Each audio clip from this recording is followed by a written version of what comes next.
Is there life on Moon? I'm sure there can be in Planetary Life, so that is my mission in this video.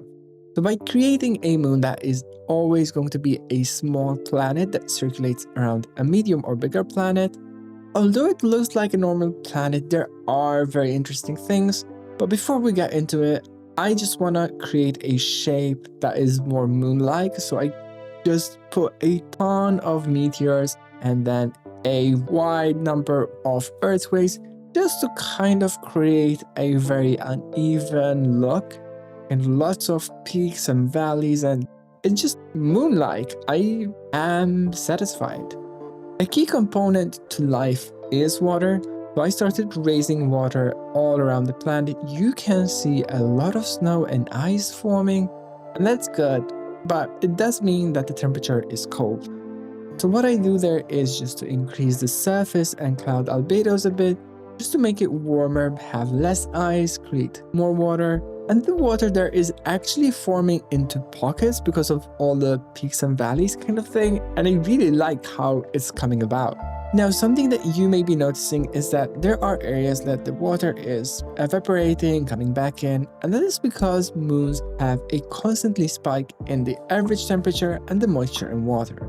If we zoom out and look at this star, we can see that the moon is just rotating across a planet, and that means it's becoming closer to the sun and then further away, and that would explain the spikes in temperature. That makes it very tricky to create life. So I choose a tile and I can see that the temperature is changing from around 21 to 37, it's a bit varying. So I paused the game when it was at 30, and I decided to put a basic animal and basic plant. Now by default, the plant has only 10 degrees of temperature resistance. There will be times where it's too cold and times where it's too warm. So I upgrade the plant with stems and such to have a much higher resistance. Now with the animals, I didn't need to do anything. They kind of fit in the range perfectly because they have a wider resistance to temperature. So I just let the game be by increasing the mutation rate and hoping that those animals and plants survive. I also played the cell stage to create a fungi, and similar to basic plants, it has a lower range of temperature diversity, so I had to upgrade this stock just to increase that temperature and make sure that it can survive the colder and warmer areas of the sea. Then I moved on to another area of the moon which was relatively colder, and it was going down to almost like 2-3 degrees.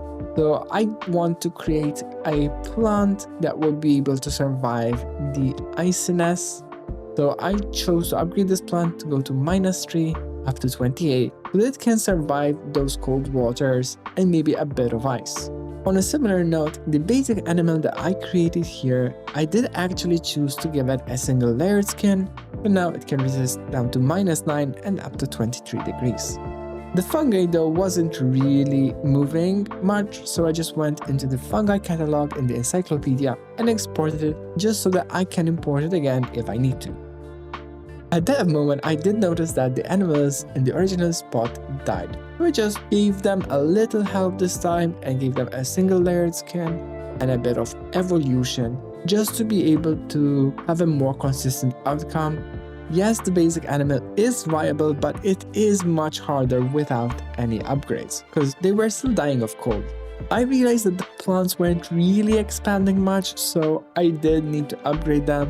I did not have enough max energy, so that's why I went added the branches, added a couple of leaves, and that way I could upgrade the stem into a thick one, and that increased the variation and resistance to temperature so that it could expand further.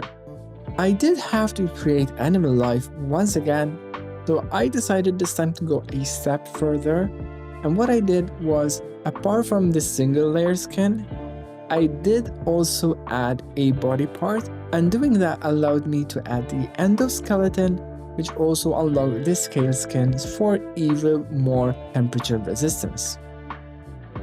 And it worked. A few minutes later, you can see these Cheetos running around with eyes evolved in a much wider area. That is exactly what I needed to do. Where there were plants not growing, I decided to create a new plant, and it was just like being silly and make the leaves clap. Funny, I know. But yeah, I just wanted a plan that would go into the colder areas of the sea, because you can see kind of a bit of the vision. And you can see when using the vegetation map that they do start to expand a bit, they start to grow in more areas. So yeah, you just need to create more biodiversity that is a bit more controlled to be managed through the different situations. Because it is a small planet, it is rendered a bit differently.